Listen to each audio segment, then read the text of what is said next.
저번 시간에 우리가 SVM 알고리즘이라기보다는 SVM의 기본 이론을 사실 다 봤습니다.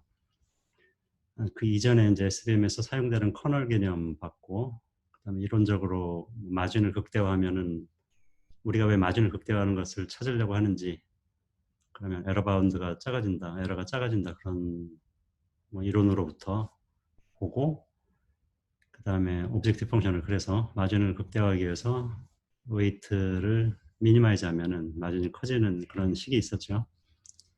그래서 그거를 하는 이 오브젝티브 펑션을 결국 미니마이즈 하는 것을 웨이트 벡터를 미니마이즈 하는 거로 가고, 그 다음에 조건은 이제 제대로 클래시파이가 돼야 되니까 클래시파이는 제대로 된다는 조건이 여기 붙어 있는 거고, 그것을 이제 풀기 위한 방법으로 라그랑지안 펑션 형태로 바꾼 다음에 이거를 어떻게 풀지를 생각하는 것까지 다 했습니다. 그래서 이걸 원래 주어진 프라이멀 형태고, 여기서 W를 빼고 그 각 데이터로만 표현될 수 있도록 하는, 그러면 그것이 웨이트가 결국 그 데이터하고 이 알파에 해당하는 멀티플라이어를 가지고 디파인이 되는 거니까, 그런 듀얼 형태로 표현하는 것을 우리가 유도를 해서 듀얼식을 유도를 사실 다 했죠. 이렇게. 그리고 원래 프라이머는 미니마이즈 하는 건데 여기 써있듯이 이거는 맥시마이즈 하면 된다. 그때 이론적으로 또 하나 그 프라이머라고 듀얼 사이에서의 그 듀얼리티 갭이 없어지는 것이 보장되는 게 있었죠. 그래서 각각의 솔루션을 구하면 그 똑같은 일을 한다. 그러니까 듀얼리티 갭이 없다. 그래서 프라이머를 가지고 풀어도 되고 듀얼 가지고 풀어도 된다. 그래서 프라이멀 쪽에서 뭐 미니멈 값하고 듀얼 쪽에서 맥시멈 값, 그런 바운드 관계를 또 그 시어렘을 통해 가지고 듀얼에서는 맥시마이즈 해주면 된다. 그런 얘기를 했었습니다. 듀얼을 쓰는 이유, 커널 쓰도록 하기 위해서, 그것 때문에 그런 거죠. 커널 트릭이라고 하는 요 부분에 해당하는 걸 쓰기 위해서 우리가 듀얼 형태로 나타낸 겁니다. 그 다음에 다 구한 다음에 이제 실질적으로 문제 해결을 하기 위해서는 바이어스까지도 구해줘야 되는데, 그건 어떻게 할 수가 있느냐. 수식, 애널리틱하게 수식을 풀어주면 된다. 그래서 특히 두 번째, 세 번째 식을 가지고 하면 된다. 그런 얘기를 했습니다. 여기는 이제 알파가 0이 아닌 것만 여기 영향을 미치니까 결국 알파가 아닌 것에 해당하는 게 서포트 팩터들이죠. 그래서 서포트 팩터들에 해당하는 거 가지고 이 식을 풀어줘도 되는데, 두 번째 룰에 대해서 얘기하는 것은 아무거나 가지고 이걸 풀면 된다라는 얘기고, 좀 더 스테이블한 솔루션을 얻으려면은 모든 요 알파가 0이 아닌 모든 가능성에 대해서 다 풀고 그것을 평균값을 구해주는 게 더 스테이블하다.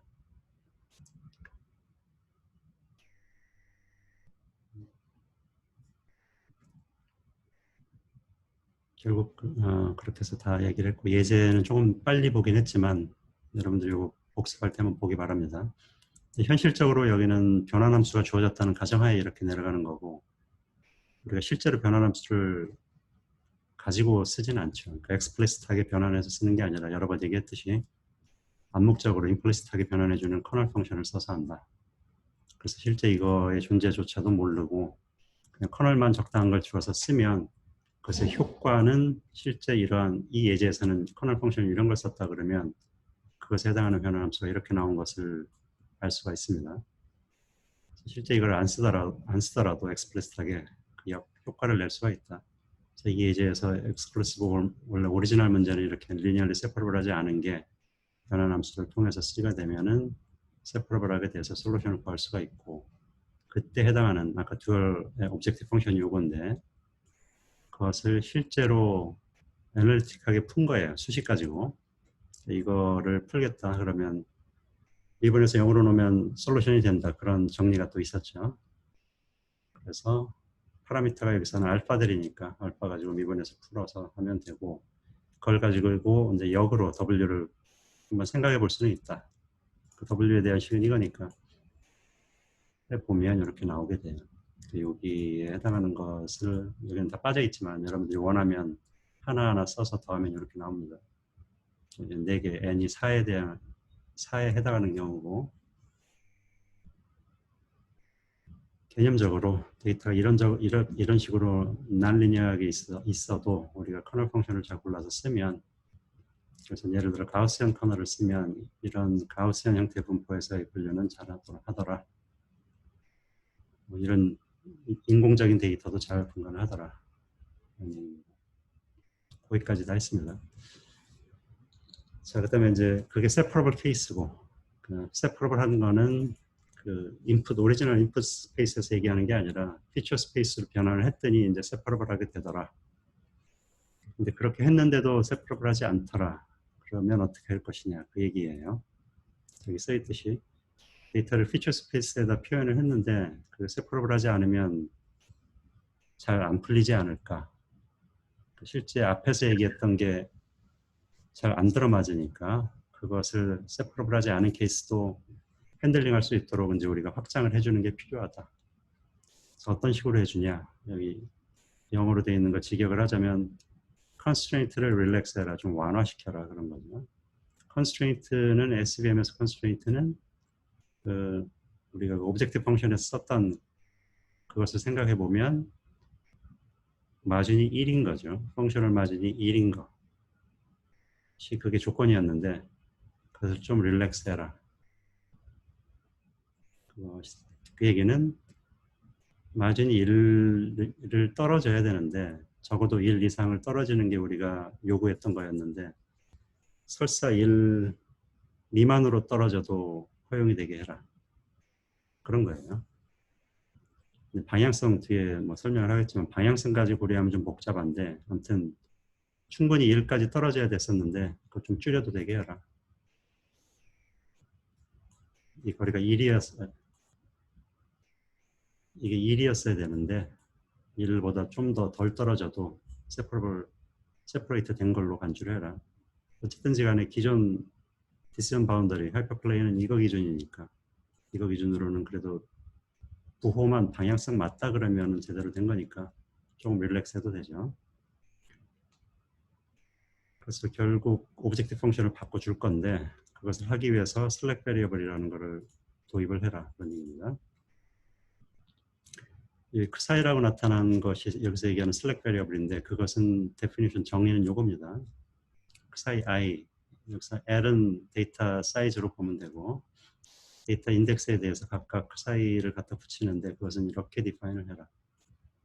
보면은 텀이 2개가 있고 둘 중에 큰 거를 뽑으란 얘기고 첫 번째는 0이니까 뭐 별거 아니고 두 번째는 감마는 우리가 앞에서 얘기했던 마진이죠. 감마는 앞에서 펑셔널 마진이었죠. 사실 요 형태죠. 요 형태인데 펑셔널 마진으로서 여기서 우리가 컨스트레인트에서 가정하는 것은 이게 1인 거죠. 펑셔널 마진을 1로 보는 거고 그 다음에 실제 데이터 xi가 들어왔을 때 그것이 떨어진 거리죠. 여기 실제 마진의 같은 개념이에요. 그러니까 실제로 그 바운더리로부터 얼마나 떨어졌는가를 보여주는 게 이거고 실제 메이저 텀은 이건데 이 거리가 근데 y가 붙으면 이제 방향성까지 보여주는 거니까 이쪽에 있는 게 이쪽으로 제대로 나오면 이게 양이 나올 테고 이쪽에 있는데 이쪽으로 거리가 떨어져 있다 그러면 여기 음이 나올 테고 요 양이 요 부분이 근데 거기에다 이제 마이너스를 붙여놨기 때문에 제대로 된 쪽에 있다 그러면 그 예를 들어 이게 1인데 이거 이상으로 잘 떨어져 있다 그러면 이게 1보다 큰 값이 나오게 되고 이게 마이너스니까 감마 빼기 그걸 해주면 마이너스가 나오게 돼요. 0하고 그거하고의 max는 당연히 0이 되죠. 그렇죠? 디센 바운더리가 이런 식으로 있어서 제대로 분간이 된 데이터들 있다 그러면 뭐 이런데 있다 그러면 그것들은 요 감마 빼기 이거에 해당하는 게 마이너스가 나오고 그래서 0이 돼요. 마찬가지로 이쪽으로 제대로 된 애들 x 같은 거 이런 x가 나오면 마찬가지 이 부분은 또 양이 나오기 때문에 이게 마이너스에다 마이너스니까 양인데 또 마이너스가 음이고 감마보다도 왜 더 크니까 마이너스가 나오게 돼서 결국 큰 것은 0이 돼요. 결국 이렇게 제대로 이거 기준으로 이쪽 저쪽 OX가 잘 분간된 거는 그 사이는 0이라는 얘기입니다. 반면에 0이 아닌 게 나오려면 어떻게 돼야 될까요? 첫 번째 케이스는 심플하게 방향성은 맞았는데 감마보다 작다. 이거 기준으로 5가 이쪽에 있는 건 제대로 맞았는데 충분히 마진 1 이상으로 넘어서지 못했고 뭐 이런 데 있다 그런 거죠. 그런 요 조건에 맞게 돼요. 그러니까 감마 빼기 양이기 때문에 감마에서 뭔가 좀 빼진 거고 1 빼기 그래도 0보다는 여전히 크죠. 그래서 그때는 요 두 번째 텀이 그 사이가 돼요. x도 마찬가지고 이거 기준으로 이쪽에 있는 거 x도 마찬가지고 그렇죠? 아까도 내가 얘기했듯이 충분히 떨어지진 않았지만 디센 바운더리를 볼 때 얘들은 오분류 됐다고 얘기할 수는 없는 거죠. 제대로 된 것들이고 이제 한 가지만 남은 게 이제 오분류까지 되는 거죠. 이거 기준으로 아예 넘어서 버리면 예를 들어 5가 여기 있든 아니면 여기 있든 정도 차이의 문제지 이거 기준으로 볼 때는 방향성이 다른 거죠. x도 마찬가지 이쪽에 있게 되면 그때는 이 값이 어떻게 되나요? y는 예를 들어 5 같은 경우가 1이라 그러면 1인데 이거를 구해보니까 마이너스가 나온 거죠. 그래서 이게 마이너스고 이게 플러스가 돼요. 감마에다가 뭔가를 더한 거죠.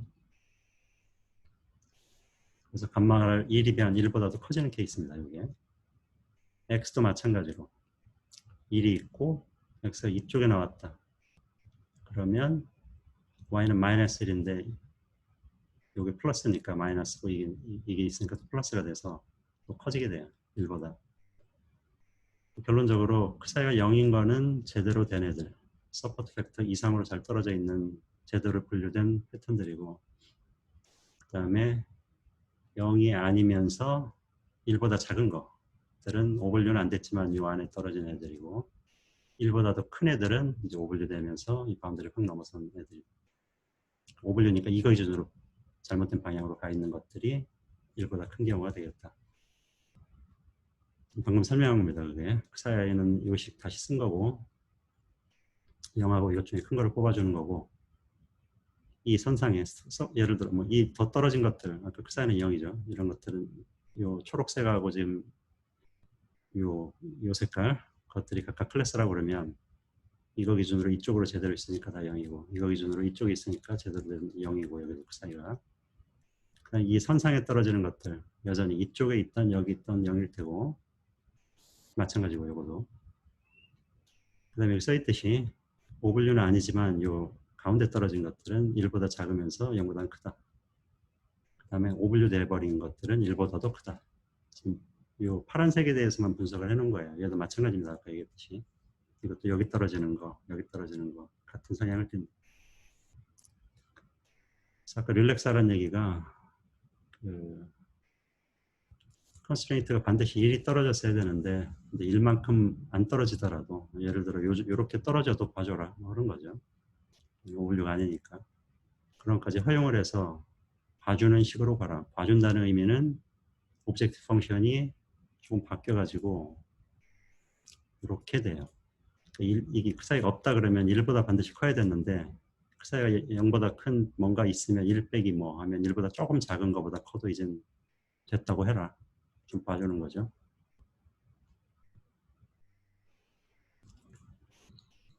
이럴 때 그 나오는 결과는 유도된 이론은 이런 게 있습니다. 원래 그 사이가 없을 때는 이거 없었죠. 그래서 이건 에러였고 에러는 뭐 L분의 1의 감마 제곱 감마의 이것분의 전체 제곱이었으니까 감마 제곱분의 L의 제곱이었죠. 그래서 감마가 크면 클수록 에러가 작았다. 그렇죠? 그래서 우리가 마진을 극대화하려고 한 이유가 그거였고 그 사이는 어떻게 보면 분자로 들어가야 된다는 게 설득력이 있죠. 이건 오류의 허용치 정도를 보여주는 거니까 오류를 그 사이가 0이라 그러면 원래하고 똑같은데 0이 아닌 값이 있다 그러면 그만큼 좀 봐주는 걸 그러니까 우리가 릴렉스 했다 그랬으니까 그만큼 오류는 발생할 소지가 있다. 그래서 generalization error는 당연히 이것이 분자로 들어간 걸로 증가되는 게 오른쪽에 오게 돼요. 트레이닝 에러는 비록 줄어들지 몰라도 우리가 그 사이를 넣음으로 인해서 좀 컨스트레인트를 릴렉스했기 때문에 학습에서 학습 오류는 더 줄어들었지 몰라도 그 일반화시키는 마진은 적어질 수가 있으니까 그 제너럴라이제이션은 더 커진 경우가 나오는 겁니다. 이 그림은 아까 거하고 뭐 다른 거 없고 뭐 의미도 없습니다. 여기는 그냥. 그래서 세퍼러블하지 않은 케이스 그 사이가 마진 2를 직역을 하자면 마진 2를 갖는데 실패한 정도를 보여준다. 그렇죠? 그러니까 제대로 된 방향에 있던 아니면 반대 방향으로 넘어갔던 이것을 보면은 이게 그 마진 2를 만족을 시켰는지 못 시켰는지 알 수가 있다.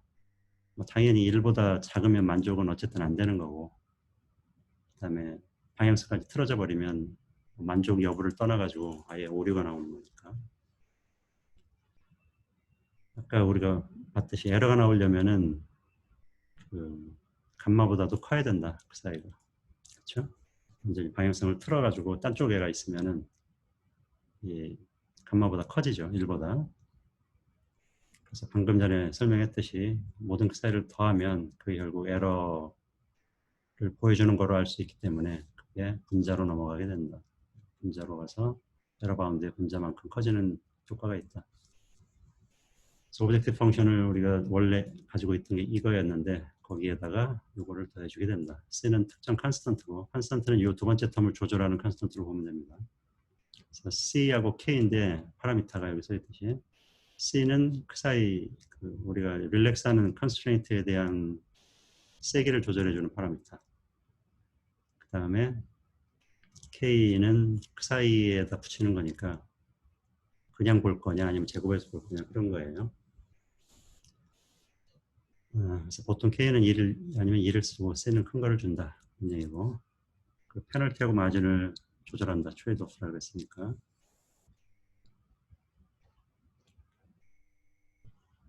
마진에 해당하는 게 지금 요 W였고 페널티가 요 그 사이죠 사실상.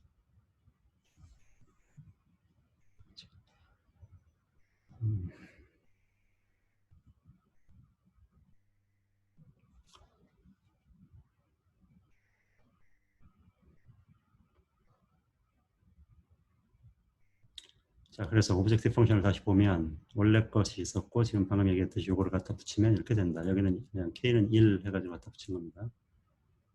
그 다음에 조건을 이렇게 갖다 붙였죠. 원래 아까도 얘기했듯이 요거 없다 그러면 원래 있는 조건이고 그걸 좀 완화시킨 거니까 그 사이만큼 빼주면 된다. 그 사이는 0보다 크게 나왔고 그래서 프라이머리 형태의 라그랑지안 펑션으로 디파인 하면 이렇게 된다. 앞에서 했던 거랑 큰 차이 없습니다. 앞에서 있던 거랑 차이는 요거 들어가고 요거 들어간 거죠. 그 사이라는 게 추가됐기 때문에 그거에 대해서 텀이 두 개가 더 붙은 거예요.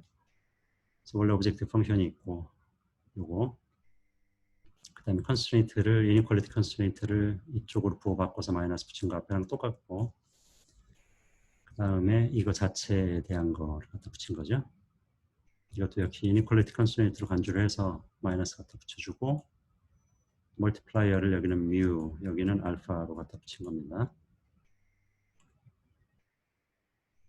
그 다음에 KKT 컨디션은 지금 뮤나 그 사이 나는 0보다 크고 알파나 이 멀티플라이어들이니까 이것들은 멀티플라이어들이고 그 사이는 요 그 사이죠. 그 사이는 0보다 큰 거 주어진 거고 그 다음에 KKT 컨디션 사실 요거죠. 요거랑 요거죠 사실. 그렇죠? 요거는 0보다 크고 요거 0보다 작았으니까 근데 곱하면 0이 나와야 된다는 거. 그 다음에 그 사이 0보다 크고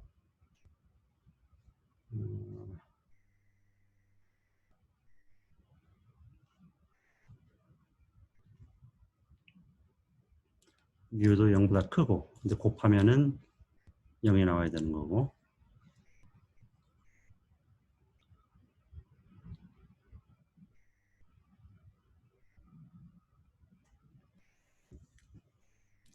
자 그래서 밑에 써 있는 말을 보면 알파가 0보다 클 때는 이럴 때이다라는 얘기입니다.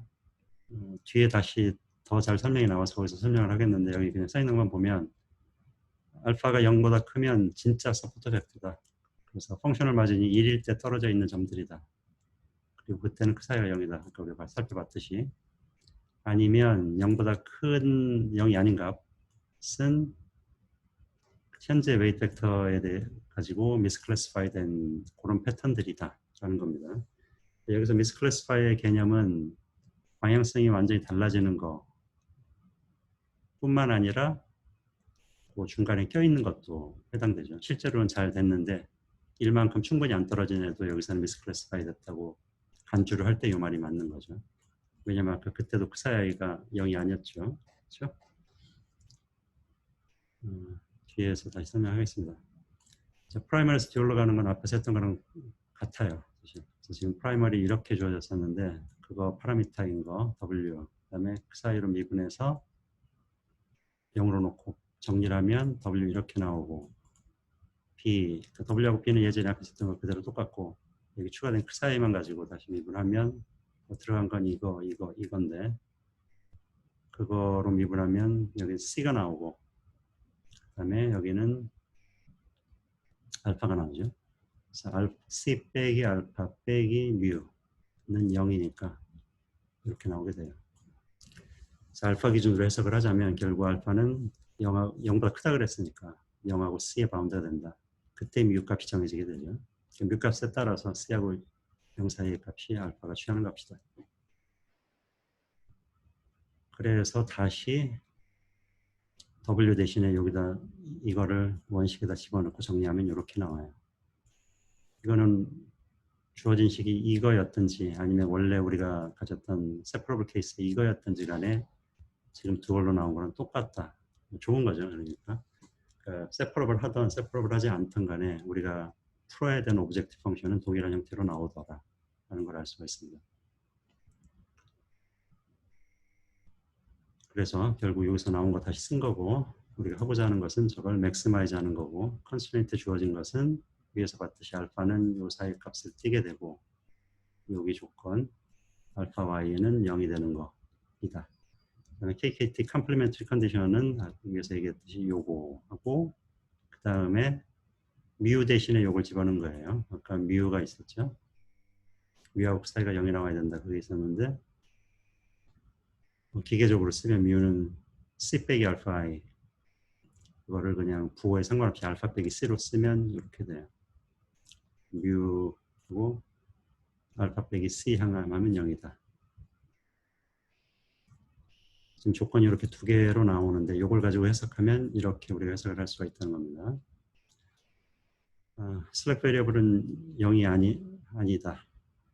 만약에 0이 아닌 케이스, 그 사이가 0이 아닐 때 여기 뒤에 설명이 있듯이 마진 안에 있을 때 여기서 인사이드라는 얘기는 마진만큼 거꾸로 얘기해서 아까 그리면서 봤듯이 마진만큼 충분히 떨어지지 않은 이쪽에 있을 경우 그걸 인사이드라고 해석을 할 때 그때는 두 가지 케이스가 있는데 첫 번째는 이제 오블류 아까도 그렸지만 이렇게 있고 이게 마진 1인 것들이라 그러면 충분히 안 떨어졌다는 얘기는 슬랙 베리어블이 0이 아니면 마진 안에 있다는 얘기는 마진이 여기라 그러면 이쪽에 있다고 해석을 하면 그때 있을 수 있는 두 가지는 여기 있는 케이스랑 이쪽에 있는 케이스다.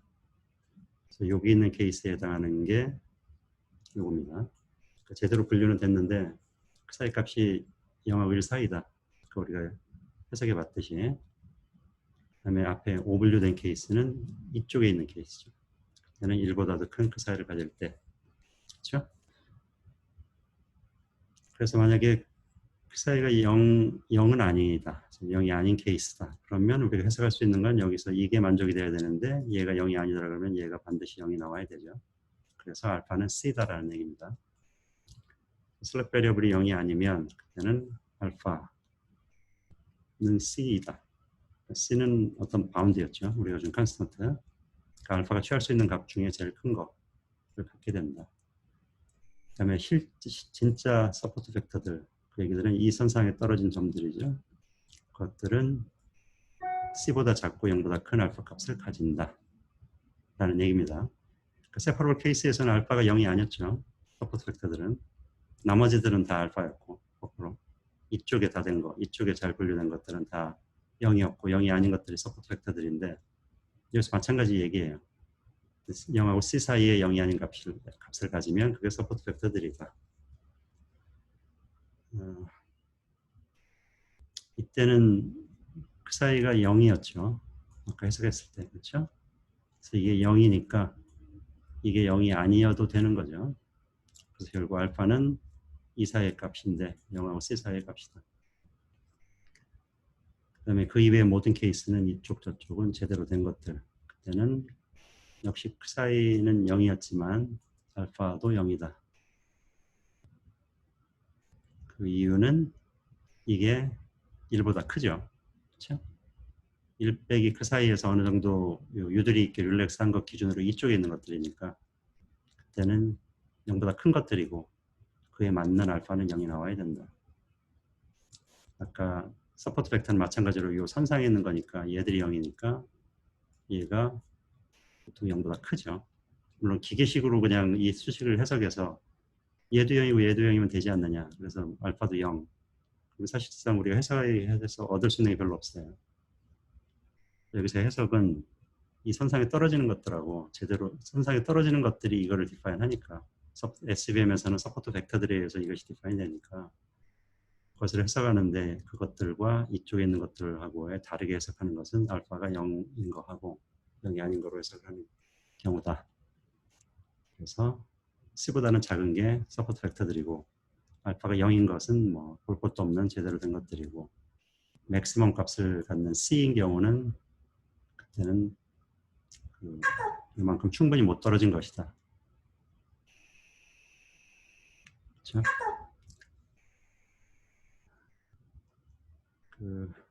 그래서 여기까지 다 설명을 했어요. 그 다음에 임플리멘테이션 얘기니까 여기까지만 설명을 하자면 그래서 오브젝티브 펑션이 아까 이거였고 이거 그럼 어떻게 푸냐? 푸는 방법은 두 가지가 있을 수가 있죠. 아까 우리가 예제 저번 시간에 했던 거 예제 내가 간단하게 다시 봤던 익스클루시브 오어 문제 풀었을 때 요거 파라미터 알파로 미분해서 0으로 놓고 풀면 우리가 수식 모르는 것만큼의 수식 가지고 있다. 그러면 제대로 다 구할 수가 있죠. 완벽하게. 그렇죠? 근데 그게 좀 어려울 케이스가 있어요. 뭐 수식의 개수가 뭐 부족하다거나 구하려는 거에 비해서. 그래서 일반적으로 우리가 쓸 수 있는 방법은 어쨌든 그레디언트 디센트죠. 그러니까 펑션의 미니멈 아니면 맥시멈을 찾는 일반적인 방법은 그레디언트 디센트나 어센트를 쓰는 거니까 여기서 맥시마이즈 하는 케이스니까 그레디언트 어센트를 쓰면 된다. 지금 그레디언트 어센트에 대해서 나온 거예요. 그래서 주어진 펑션이 이거고 앞에 있는 거 다시 쓴 거고 이거 그것의 맥스 값을 구하기 위해서는 알파로 미분해서 0으로 놓고 풀면 된다. 알파 특정 알파 i 특정 i로 미분하면 뭐 1이고 그다음에 여기서 알파가 두 번이 나오게 돼요. 특정 알파 i가 이거 없어지고 나머지 요것만 남죠. 그렇죠? 그래서 결국 이것이 그레이디언트 값이니까 이것을 더해주는 식으로 가면 된다. 뒤에 식에서 보면 이걸 더해주게 되죠. 어떤 러닝 레이트에다가 이걸 더해주면 된다. 일단 여기서 잠깐 스탑하고 질문 있으면 해보세요.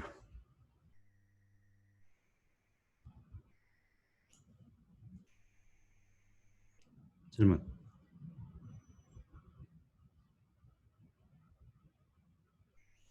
질문 하나도 없나요? 이해 다 가나요? 네, 교수님 질문 있습니다. 오케이.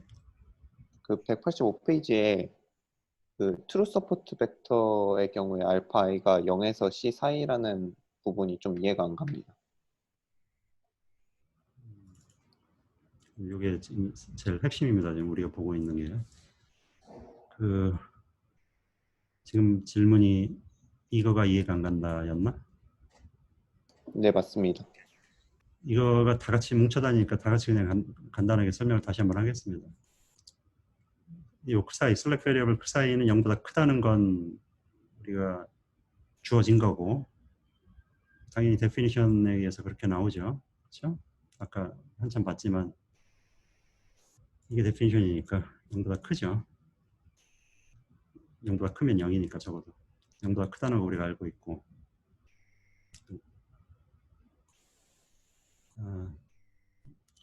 근데 0일 수가 있는데 0인 케이스일 때는 언젠가요?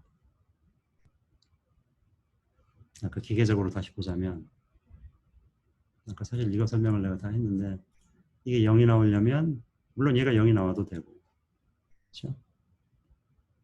얘가 0이 안 나오고 만약에 음수가 나왔다 그러면 그땐 0이고 그렇죠? 아니면 얘가 양수가 나오면 0은 아니고 얘가 양수가 나온 케이스일 때는 이 그림 상황에서 언제일까요? 여기 벌써 써 있지만 이런 애들이죠. 그렇죠? 포인트가 이렇게 된 애들은 얘가 양수가 나오게 돼요. 이유는 이 디스전 바운더리 기준으로 xw 닷을 곱하면 요 선상에 있는 것들이 0이라고 칠 수 있는 건데 이건 1이고 만약에 다시 한번 요 점들을 기준으로 보자면 펑션을 마주는 1을 가정하고 지금 있는 거고 그 다음에 그것에 요것도 펑션을 맞은 것 같은 거리를 주는 거니까 거기에다 방향성까지 곱한 거니까 여기 지금 1 떨어져 있는 애들이고 제대로 있는 쪽이니까 이거 하자면 하나마나 1일 거예요.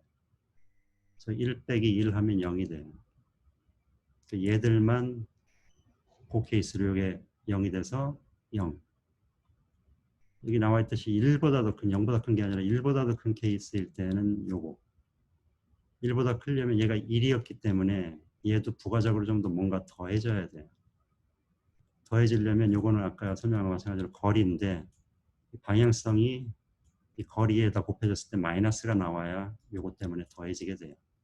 그 얘기는 이거 기준으로 이쪽이 플러스였는데 이쪽으로 떨어져야 된다는 얘기예요.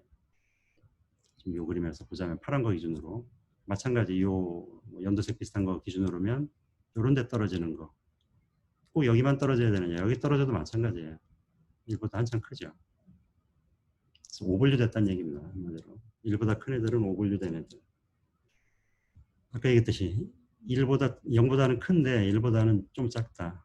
얘보다는 큰데 요거보다는 좀 작다.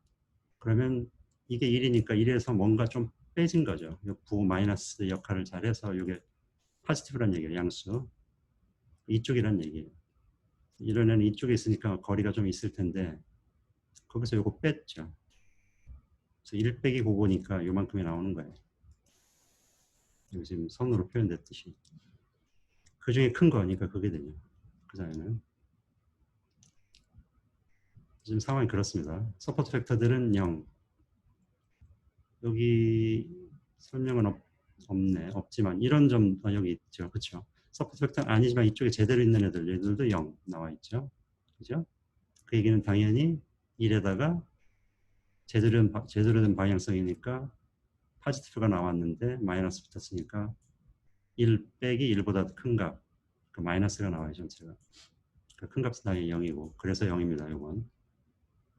얘까지 포함을 하면 이제 0보다 크거나 같다까지 하면 이제 하나로 설명이 되지만 그걸 잘 기억하고 그걸 보면 이제 이해가 갈 거예요. 슬랙 베리어블이 0이 아니다. 기계적으로 0이 아니다. 그럼 좀 아까 그림에서 보자면 아까 제대로 된 애들하고 제대로 된 쪽에 떨어진 애들을 제외하면 여기죠. 그렇죠? 그 얘기를 거꾸로 말하면 아까 얘기했듯이 이쪽으로 가 있는 애들. 근데 그쪽으로 간 애들은 또 두 가지가 제대로 안 그러니까 오분류 된 애들 있고 오분류는 아니면서 요 사이에 있는 애들. 오분류 된 애들은 아까 1보다 컸죠. 오분류는 아니지만 요 안에 있는 애들. 마진이 충분히 안 떨어져서 1보다 작은 애들.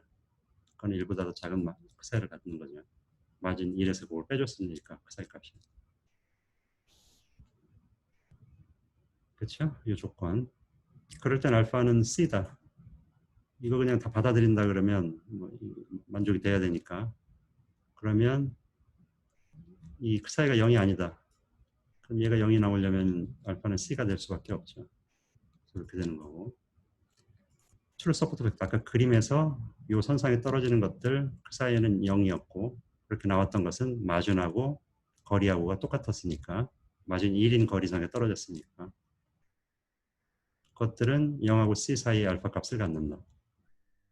그 사이는 0이고 그 다음에 이거는 아까도 얘기했듯이 얘도 0이고 얘도 0이라서 얘 그럼 C가 되면 되지 않느냐. 그럼 별반 도움이 안 되는 거죠. 이 선상에 있는 거를 굳이 이쪽에 넣냐 저쪽에 넣냐 뭐 그렇게 해석하듯이 비슷해요. 근데 일반적으로 얘가 한쪽이 반드시 0이니까 얘는 알파는 좀 더 유두리가 있어서 요건 0이 아니어도 된다. 그러면 C가 아니면서 뭐 적절한 값을 가지면 되겠다. 그런 게 이렇게 된다는 얘기예요. 이게 0이 아니려면은 C가 아니면서 알파가 0보다 크면서 C가 아니면 그냥 C까지 있고 사이만 들어가면 되니까. 아까 이게 조건 중에 하나가 이거였잖아요. 알파는 0하고 C 사이 값이다. 이거 유도했던 게 있잖아요. 그걸 만족시켜주는 그 조건 자체죠.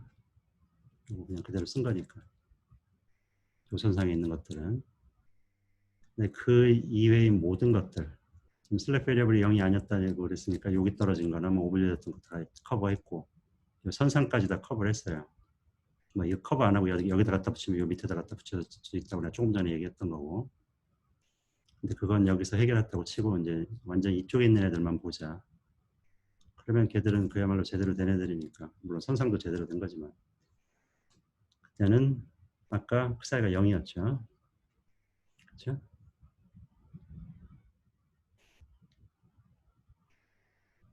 그래서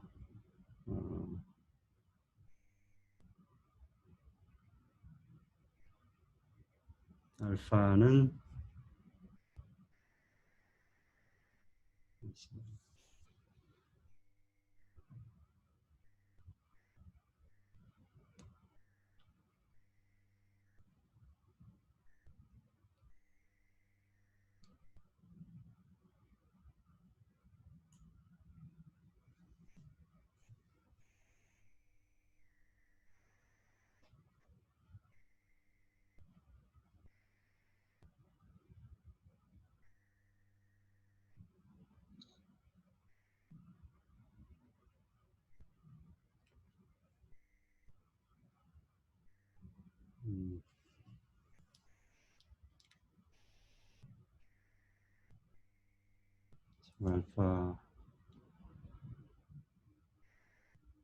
알파가 C인 거, 그 다음에 C보다 작고 0보다 큰 것까지 얘기를 했고, 이제 0인 케이스를 지금 얘기를 하는 건데, 그쵸. 그쵸. 이거죠. 이 조건을 봐야죠.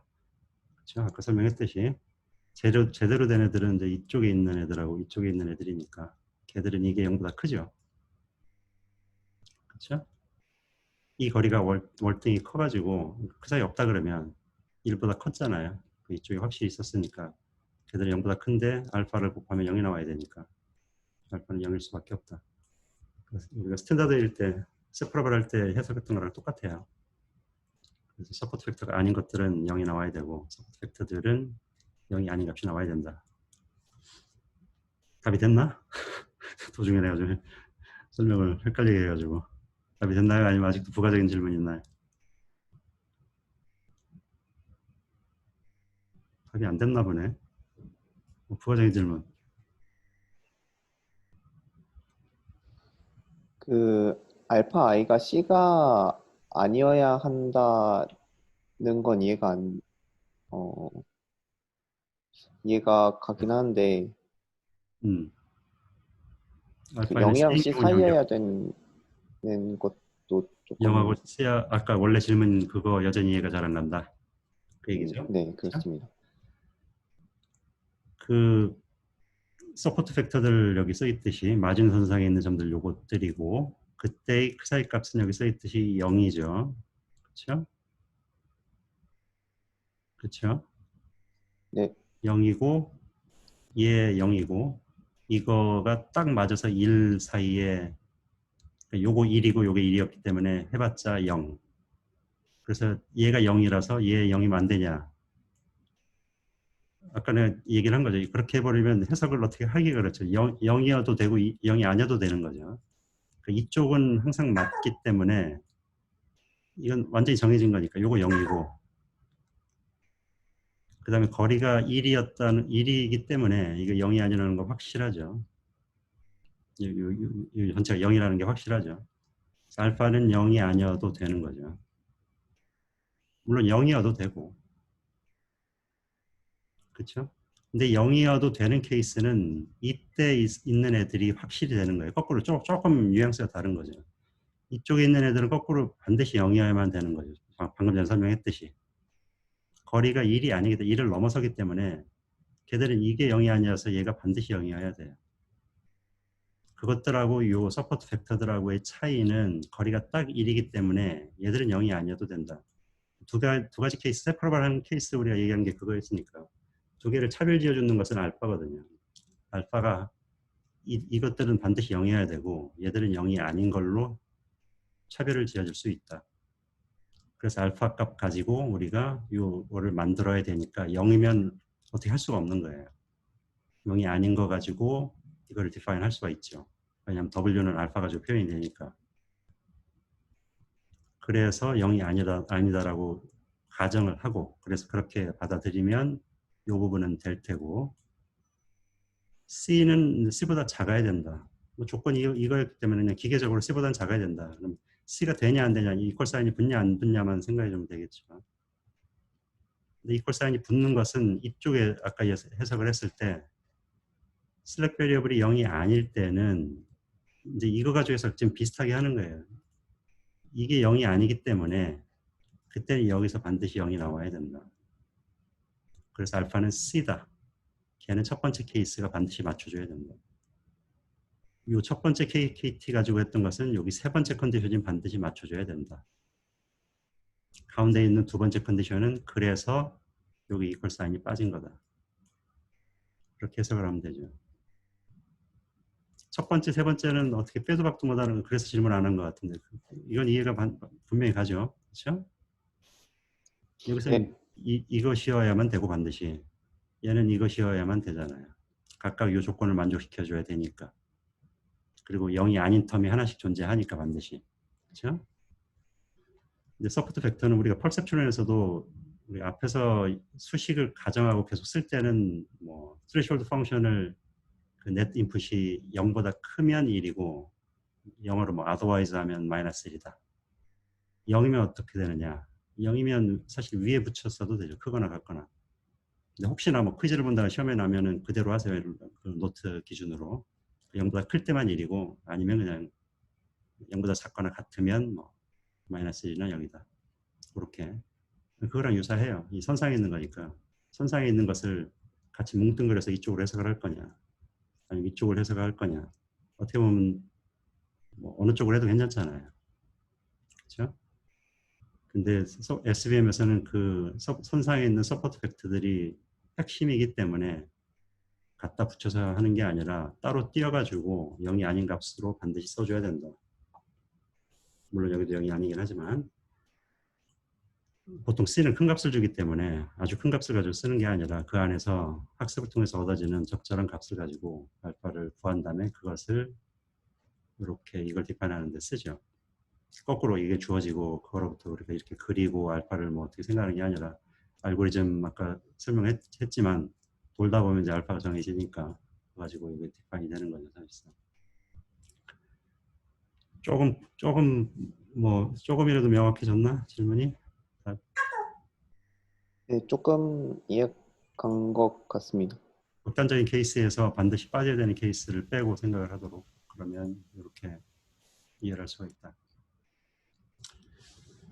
그 다음에 나머지는 사실 다 했어요. 그 SVM 다시 한번 간단하게 정리를 하자면 우리 SVM 들어와서 한 것은 펄셉트론에서 시작해서 펄셉트론의 한계인 리니어리 세퍼러블하지 않은 문제를 해결하기 위해서 그때 얘기했던 거는 이제 알고리즘 자체를 좀 변경을 줘서 뭐 서널 펄셉트론이니 아니면 뭐 베리센트릭 뭐 커렉션 뭐 그런 알고리즘 같은 게 있는데 아니 포켓 알고리즘 뭐 그런 것도 있고 뭐 그런 것들을 써가지고 조금 이제 간단한 아이디어를 넣어서 세퍼러블하지 않더라도 어떤 값이 될지는 모르지만 컨버지하게끔 서멀 펄셉트론이든 뭐 각각이 컨버지하는 솔루션은 다 다른데 그런 식으로 해결하는 게 있었다 그러면 이제 SVM은 문제 자체를 좀 바꿔보려고 하는 거죠. 오리지널 스페이스에서 세퍼러블 하게끔 해서 풀어보려고 하는 걸로.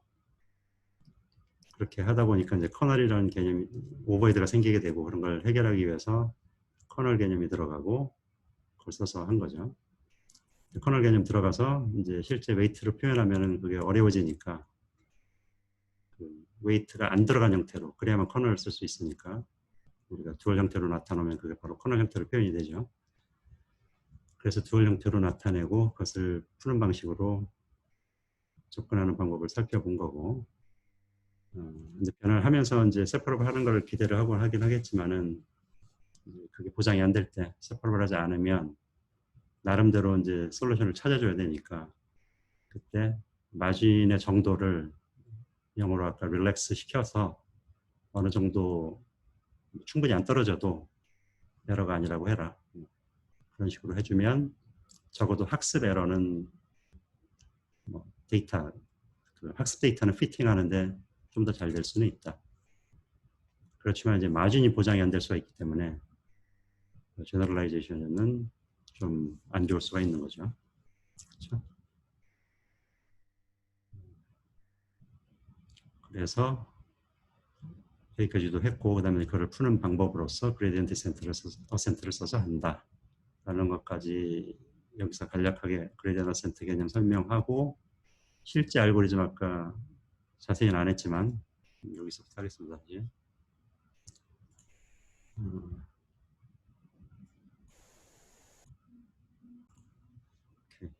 그래서 아까 얘기했듯이 핵심은 이거죠. 그 그레디언트 구하면 이 부분이 되고 이 부분이 되고 아까 우리가 구한 거 요거 어센트를 해줘야 되니까 그레디언트 어센트에 해당하는 요거를 해준 거죠. 여기서는 뭐 온라인 알고리즘이다 데이터 하나하나 들어오면 해준다라고 이해를 하면 되고 데이터가 있으면 뭐 온라인으로 들어온다는 개념이라기보다는 하나하나 봐준다는 개념으로 이렇게 보면 돼요. 그 데이터 개수가 L개가 있으면 하나하나 가지고 그때 학습을 하는 거죠. 뭐 온라인 아니면 뭐 스토캐스틱 그레디언트 디센트 그런 말 많이 쓰죠. SGD 그레디언트 어센트긴 하지만 바로 그겁니다. 스토캐스틱으로 해주는 거. 원놈이라고 하는 것은 아까 오브젝트 펑션에서 그 사이에서 그냥 더해주는 거, 그 사이를 제곱한 게 아니라 소프트 마진은 지금 난세퍼블 케이스에서 마진을 말 그대로 소프트하게 하드하면 스트릭트하게 세퍼블 케이스 같이 그 조건을 유지하겠다는 거예요. 1로서 소프트하면 1 빼기 그 사이 형태로 좀 릴렉스한 것을 의미를 합니다.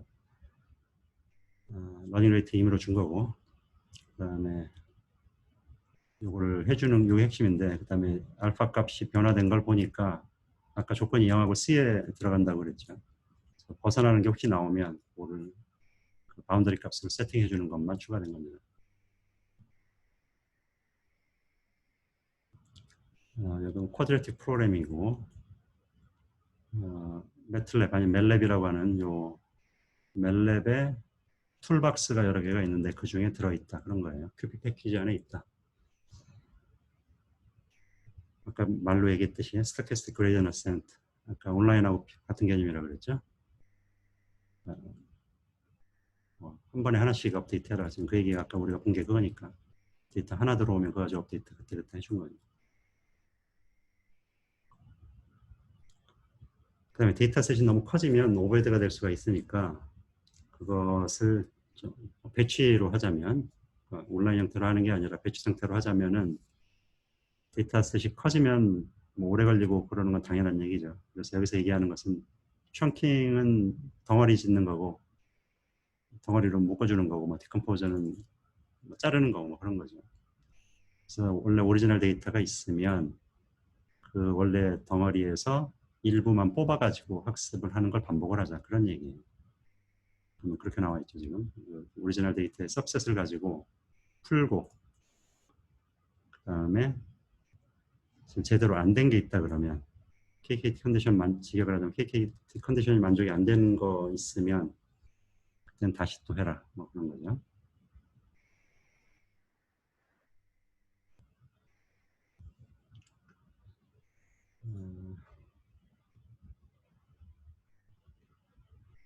그래서 데이터의 일부를 가지고 그걸 바꿔가면서 반복한다고 보면 돼요. 코드가 지금 잘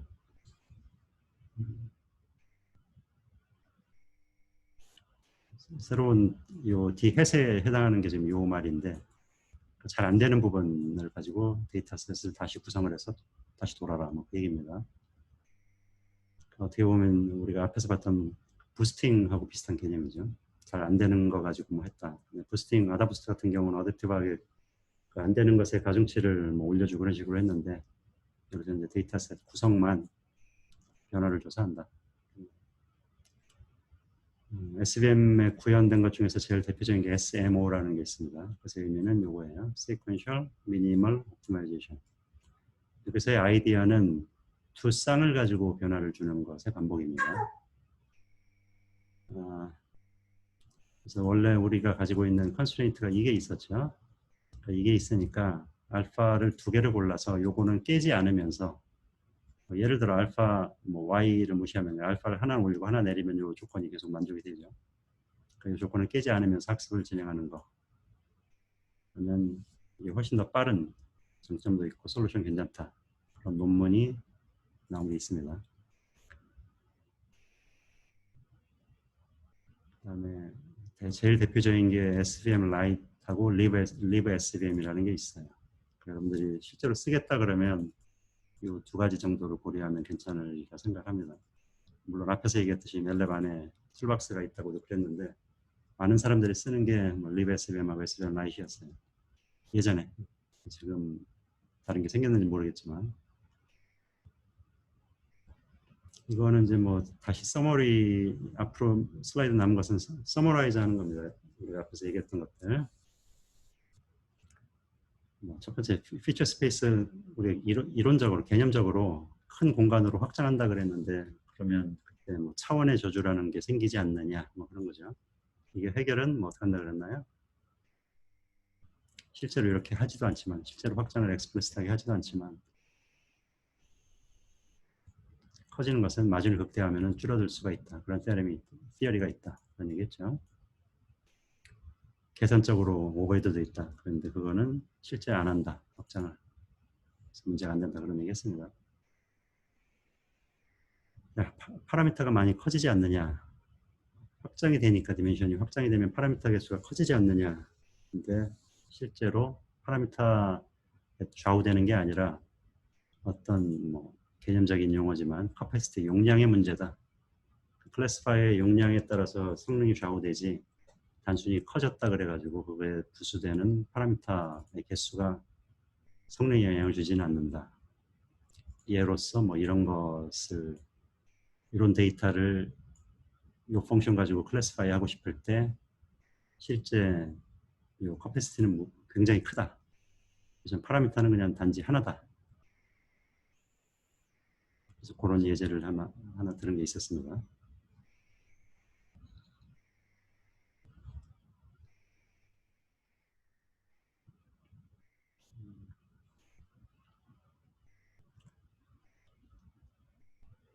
이것도 마찬가지고 그래서 그 파라미터하고 용량하고는 무관하고 성능에 영향을 미치는 건 용량이다.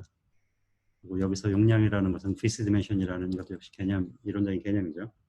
피스 디멘션, 클래스파이의 피스 디멘션하고 연관돼 있고 이게 크면 클수록 제너럴라이즈 하는데 에러는 좋지는 못하다. 분자로 들어가 있기 때문에 용량이 크면 좋지는 못하다. 근데 뭐 그렇다고 작으면 무조건 되느냐 그것도 아닌 거죠. 그때 우스운 그 얘기 그 볼게스의 뭐 말이 있었죠. 무조건 작다고 해도 문제가 있고 너무 커도 문제가 있었죠. 그때 뭐 식물학자가 있어가지고 나무를 분간하는 데 있어가지고 잎사귀의 개수를 기억하는 가지고 그때 나온 말 그거랑 연관지어서 이해를 하면 될 겁니다. 그래서 용량하고 문제가 돼 있는데 그건 또 마진하고 문제가 돼 있다. 연결이 돼 있다. 그래서 마진을 극대화하면은 결국 용량하고는 이제 분자 분모로 식만 단순히 보자면 반비례 관계로 들어가니까 해결될 수가 있다.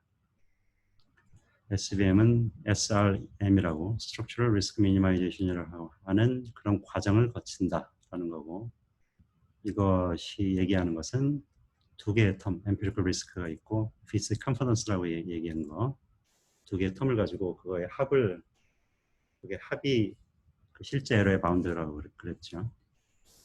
두 개를 같이 본다. 근데 SVM은 두 개를 잘 고려해서 결과물을 주는데 적합한 알고리즘이다. 엠피리컬 리스크는 이제 학습이 진행되면 될수록 오류가 적어질 테니까. 그다음에 제너럴라이즈 하는 것은 마진을 극대화함으로써 실제 제너럴라이즈 잘할 수 있게끔 그런 게 SVM이니까.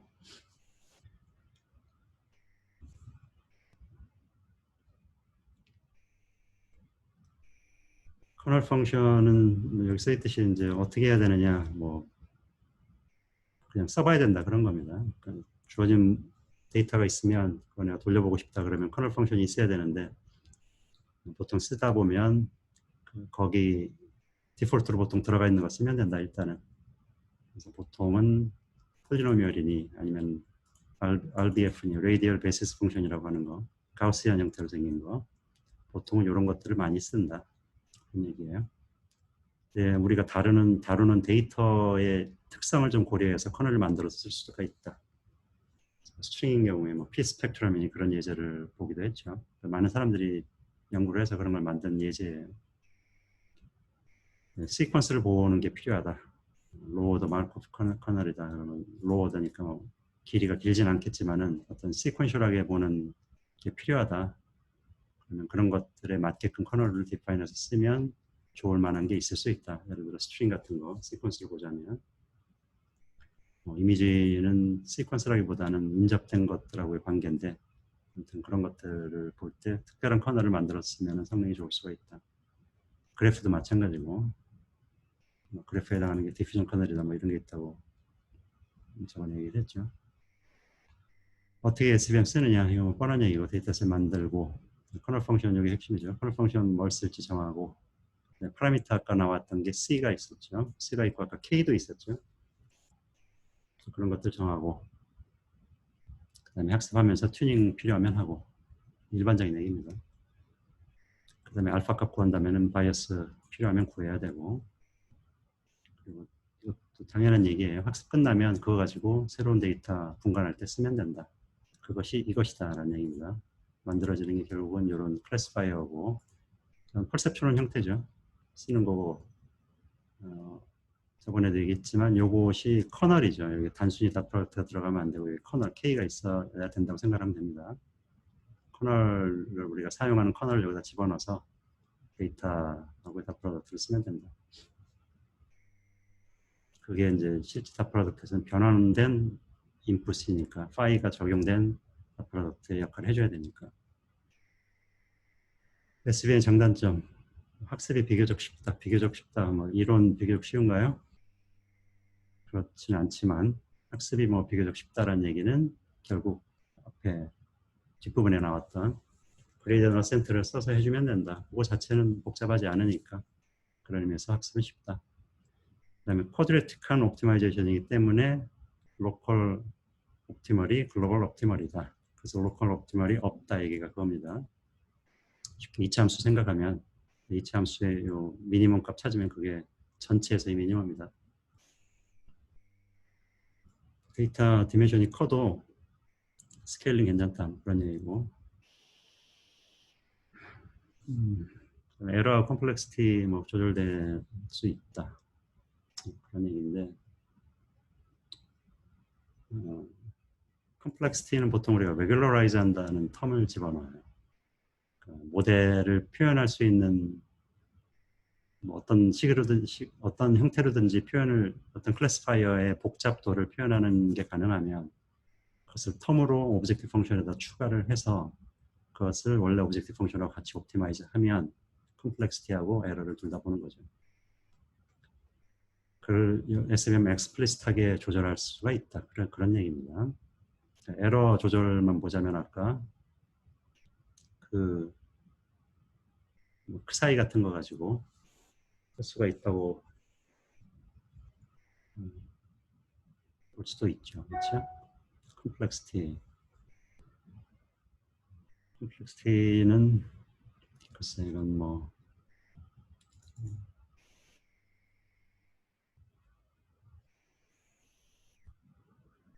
아까도 앞에서 얘기했던 것 같은데 에러 자체만 미니마이즈 하려면은 어쨌든 세퍼러블하지 않던 하던 간에 조건을 릴렉스함으로써 우리가 할 수가 있고, 그다음에 원래 오브젝티브 펑션 자체를 보고서 얘기를 해야 될 것 같은데 컴플렉스 때문에 좀 잘 와닿지 않는데, 일반적인 용어로만 내가 설명을 하고 나중에 혹시 다시 설명할 필요가 있으면 돌아와서 하겠습니다. 일반적인 설명은 아까 내가 얘기했던 모델의 컴플렉시티, 레귤러라이즈 한다는 그것을 의미를 해요. 여태까지 우리가 봤던 오브젝트 펑션에서는 레귤러라이즈 해주는 텀은 사실 집어넣지는 않았는데, 뭐 커널의 복잡도 그렇게 볼지, 아무튼 이건 다시 나중에 설명을 하겠습니다. 그 다음에 SVM의 장점은 사실 요거라고 볼 수가 있죠. 첫 번째 장점은 요거였고, 그 다음에 좋은 것은 이거죠. 다양한, 아까 앞에서 얘기했듯이 다양한 형태의 데이터에 대해서 적절한 커널을 디파인해서 쓰면 말이 되면 성능이 괜찮을 수가 있다. 단점 그려놓고 이런 말, 비슷한 말도 써 있는데, 커널 만들어 쓰면 좋다고 그랬는데 어느 게 좋을지는 이제 쉽게 구하기는 어렵다, 뭐 그런 얘기죠. 멀티 클래스로 할 때, 이건 우리가 퍼셉션 얘기할 때하고 비슷한 개념이 여기 있는 거고, 클래스가 여러 개 있으면 어떻게 하느냐, 바이너리 클래스파이 여러 개 쓰면 된다, 그런 얘기고, 아니면 원천적으로 오브젝티브 펑션 자체를 멀티 클래스를 집어넣어서 그걸 풀어봐라, 그런 얘기입니다.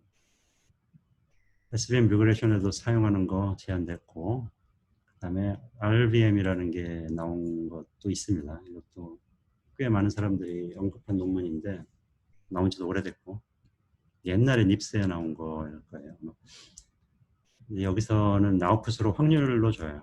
어떤 클래스에 대한 포스티브 프로바빌리티를 주기 때문에 이건 좀 유용하죠. 어떤 알고리즘이든지 간에 우리가 그 클래스에 속할 확률을 받으면 뭐 바이너리로 보는 것보다는 당연히 좋죠. 뭐 그런 게 있다. 여기서 얘기할 건 별로 없고, 여기저기에서 많이 사용을 했고, 특히 뭐 옛날에 모든 논문에서, 거의 많은 논문에서 SVM은 꼭 들어가는 알고리즘이었어요. 자, SVM 여기 다 했습니다. 혹시 하고 싶은 얘기 있으면 해보세요. 뉴럴 네트워크 지금 챕터에서 퍼셉트론, 그러니까 리니어 클래시파이어에서 퍼셉트론하고 같은 리니어 클래시파이어 역할을 해주는 피셔의 LDA 얘기했고, 그 다음에 SVM 얘기를 했어요. 질문.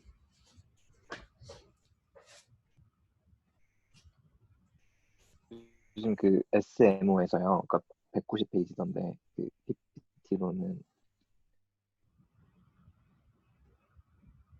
여기 네, 이 그 알파에 알파 J만 뽑아서 옵티마이즈 시킨다고 되어 있는데 이게 알파에 알파 J를 어떻게 선택하나요? 그리고 이게 두 개로 옵티마이즈 시키면은 그 옵티마이즈된 알파 값은 빼고 또 남은 값으로 또 중에서 두 개 골라서 또 옵티마이즈하고 그런 방식인 건가요? 그 질문에 대한 답은 정확한 건 내가 모르겠고, 여기 수도 코드나 뭐 그런 게 지금 전혀 안 들어가 있고, 예전에 내가 논문을 그냥 얼핏 봤을 때 완전히 뭐 영어로 thorough하게 읽지는 않았고 대충 봤을 때는 알파 i하고 j에 대한 ij를 아마 뭐 랜덤하게 했던 어떤 식으로 했던 이 페어를 골라서 그것으로 디파인 될 수 있는 영역을 살펴보는 식으로 했던 거로 기억을 해요.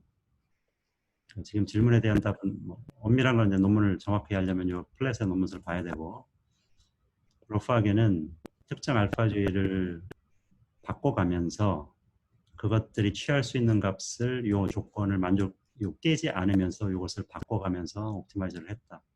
그 얘기는 다른 거는 이제 안 건드렸다는 얘기죠.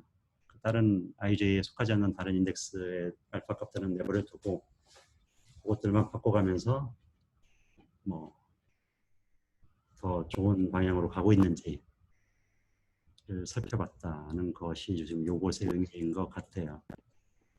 애널리티컬리라는 것은 요 두 개를 쓴 식을 우리가 수식을 손으로 풀듯이 해서 적절한 값을 찾았다, 그런 겁니다. 근데 지금 그 질문에 대한 아주 정확한 답은 내가 아까도 얘기했듯이 못 주겠고, 관심 있으면 이런 걸 한번 보세요. 네, 감사합니다. 이거 아까 얘기했던 임플리멘테이션 STEM라이트에 리브 SVM에 그럼 뭐가 구현되어 있느냐도 사실 잘 모르겠는데 여러분들이 뭐 확인해 볼 수 있을 거예요. SMO가 잘 나가는 SVM에서는 잘 나가는 알고리즘이라고 나온 논문이기 때문에 아마 구현된 거 많이 있을 거예요.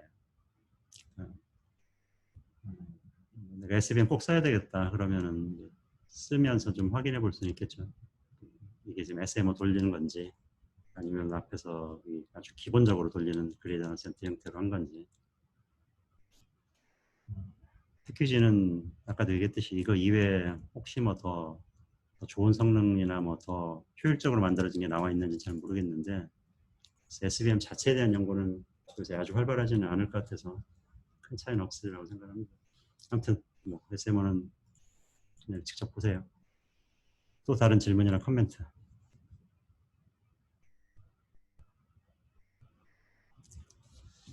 자, 그러면 여기까지만 하죠. 내가 오늘 진도가 너무 안 나가네. 뭐 진도를 무조건 빨리 뺀다고 좋은 건 아닌데 내가 퀴즈를 하나 넣는 게 있기 때문에 5분부터 내가 시작하는 걸로 넣는 것 같아요. 지금 벌써 시간 지났잖아요. 여러분들 사이버 캠퍼스 들어가서 지금부터 15분까지 잘 풀고 다음 시간에 이어서 하겠습니다. 자, 여기까지 하겠습니다. 오늘 퀴즈 어렵지 않으니까 자, 지금부터 빨리 하면 될 거예요.